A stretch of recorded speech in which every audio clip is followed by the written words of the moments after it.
देश के प्रधानमंत्री को भारत के मुसलमानों की तकलीफ नहीं पसंद आती, इनको भारत के मुसलमानों की तकलीफ नहीं दिखाई देती, इनको पीर और अखलाक की मौत नजर नहीं आती, वसीम शेख की दुकान की बर्बादी नजर नहीं आती मोदी को।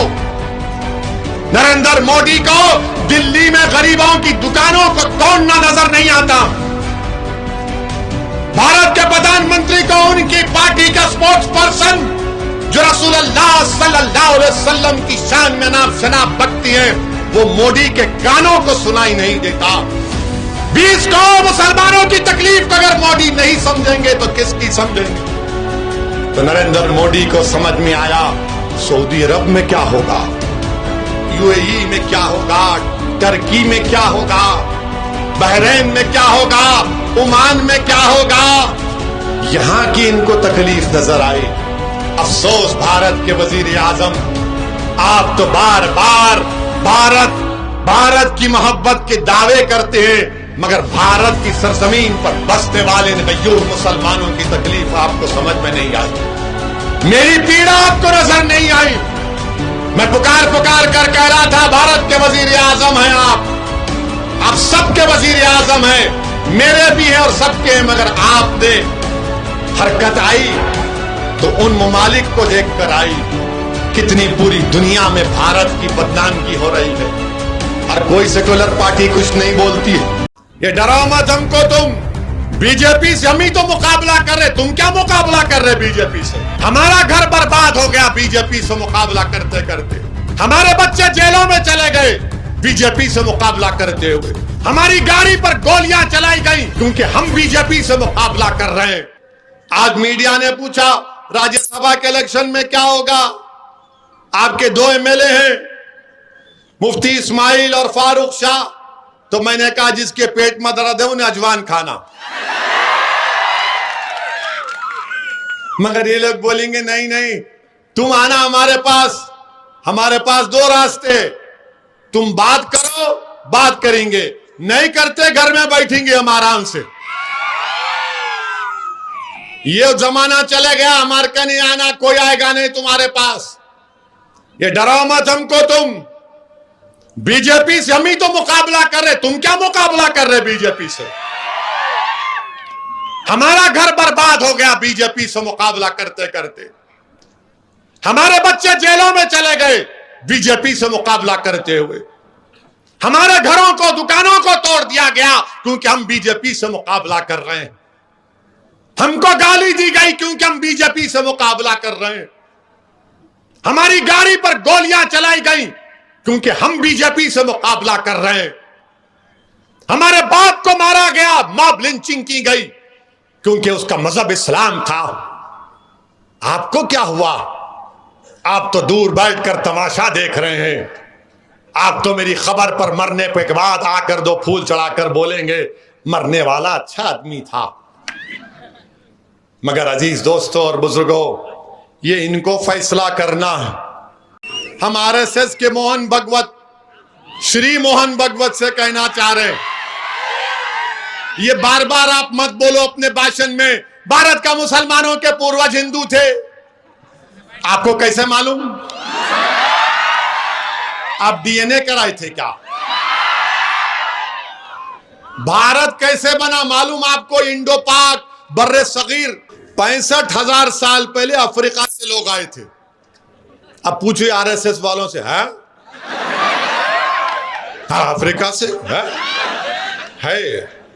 फिर उसके बाद 45,000 साल पहले ईरान से किसान आए थे। हाँ ईरान से आते यहां पे। फिर उसके बाद ईस्ट एशिया से आए, सेंट्रल एशिया से आए, तब जाके ये भारत बना। मगर इन्होंने क्या बोला? मोगल, औरंगजेब, शाहजहां, अकबर। अरे उससे ऊपर भी तो जाओ। पुष्यमित्रा संगा कौन था? क्या इसने 50-60 हजार बौद्ध मजहब के इबादतगाहों को निस्तो नाबूद नहीं किया था? अगर मैं मुगलों का जानशीन तो क्या आप उनके जानशीन हैं? कानपुर में गड़बड़ हुई, मीडिया तो माशाल्लाह एक तरफा दिखाता है अपने पप्पा मोदी को ही सिर्फ।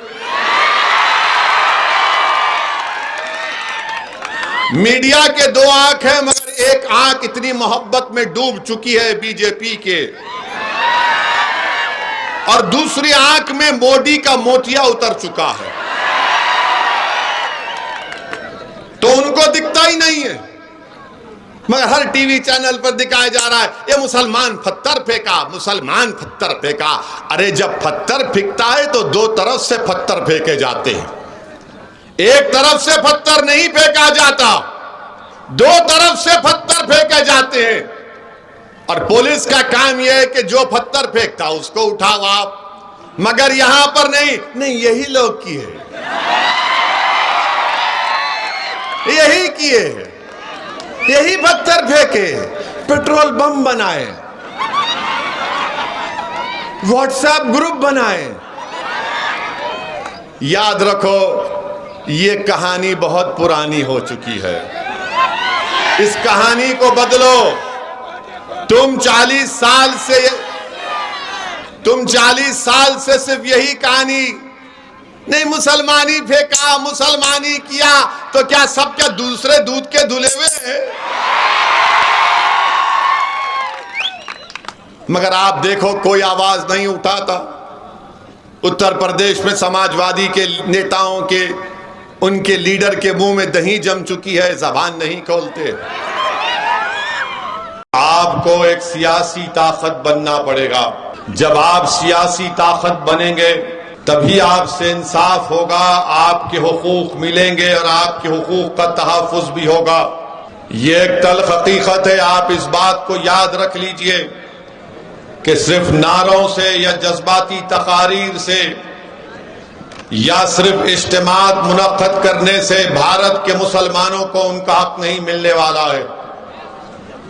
भारत के मुसलमानों को अगर वतन अजीज में उनको उनका जायज मुकाम अगर हासिल करना है, भारत के मुसलमानों को अगर अपने बुजुर्गों ने इस मुल्क को आजाद कराने के लिए जिन्होंने अपनी जान और माल को कुर्बान किया, अगर उनकी कुर्बानी को जिंदा रखना है तो आपको एक सियासी ताकत बनना पड़ेगा।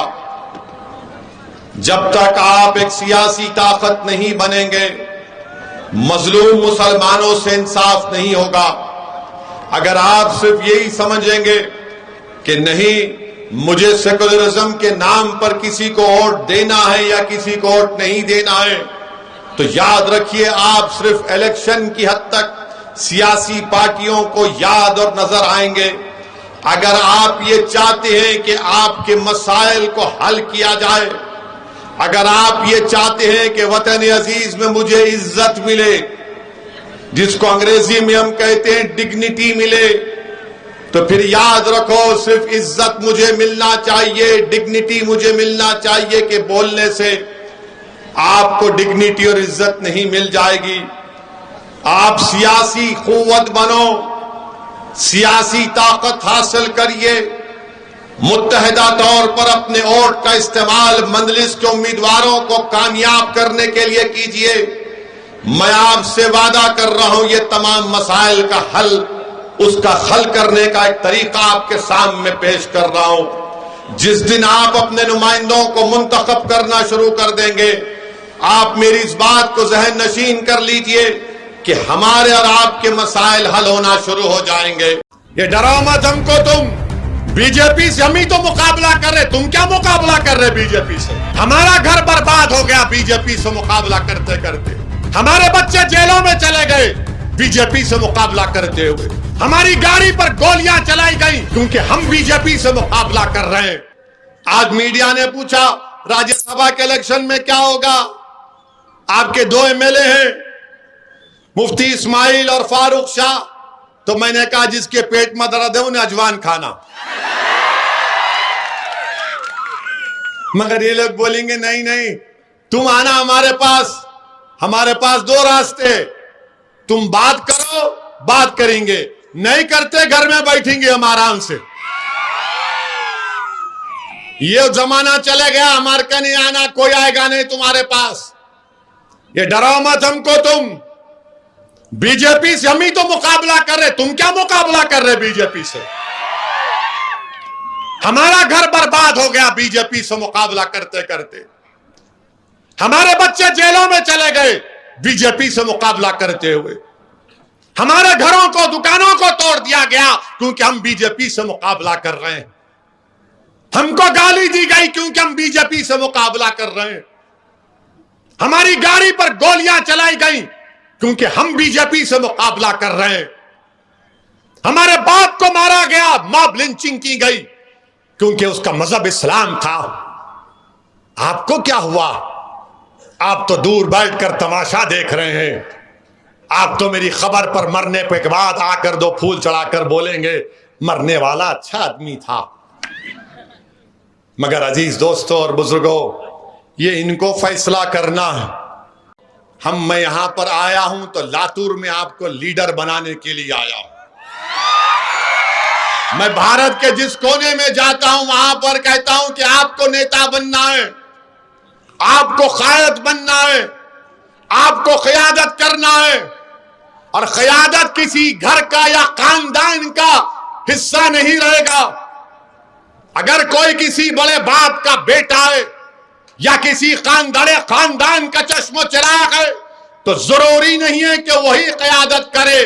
क़यादत वो करेगा जिसके दिल में सबसे पहले अल्लाह का खौफ होगा और शैतान का दुश्मन होगा। क़यादत वो करेगा जो अल्लाह से डरेगा और बातिल से मुकाबला करेगा। क़यादत वो करेगा जो अल्लाह उसके रसूल से मोहब्बत करेगा और रसूल अल्लाह सल्लल्लाहु अलैहि वसल्लम के दुश्मनों से नफरत करेगा। क़यादत वो करेगा जो अल्लाह को राजी करेगा और शैतान से नफरत करेगा। वो क़यादत नहीं हो सकता जो अल्लाह को भी और शैतान को भी राजी करना चाहता है। मेरे अजीज दोस्तों और बुजुर्गों, इसीलिए हम आपसे अपील कर रहे हैं, क्या आप महाराष्ट्र के लीडर बनने तैयार हैं? क्या तुम क़यादत बनने तैयार हो? जो कोई लीडर बनना चाहता है हाथ उठाओ पूरा। बस यही मेरी जिंदगी का सरमाया होगा। मैं जब इस दुनिया से जाऊंगा तो मैं चाहूंगा कि एक असदुद्दीन ओवैसी नहीं बल्कि मुझसे ज्यादा काबिल हजारों लोग खड़े हो जाएं जो गरीब और मजलूमों के इंसाफ के लिए लड़े, जो सिर्फ मुसलमानों की बात ना करे, जो सिर्फ दलितों की बात ना करे, जो सिर्फ आदिवासियों की बात ना करे, बल्कि हर उस इंसान की बात करे जिस पर जुल्म हो रहा है, जिसको दबाया जा रहा है, जिसको पीसा जा रहा है। आप उसी वक्त करेंगे जब आप क़यादत बनेंगे। अपने शहर की लेटेस्ट खबरों के लिए चैनल को सब्सक्राइब करें और बेल आइकन को दबाएं।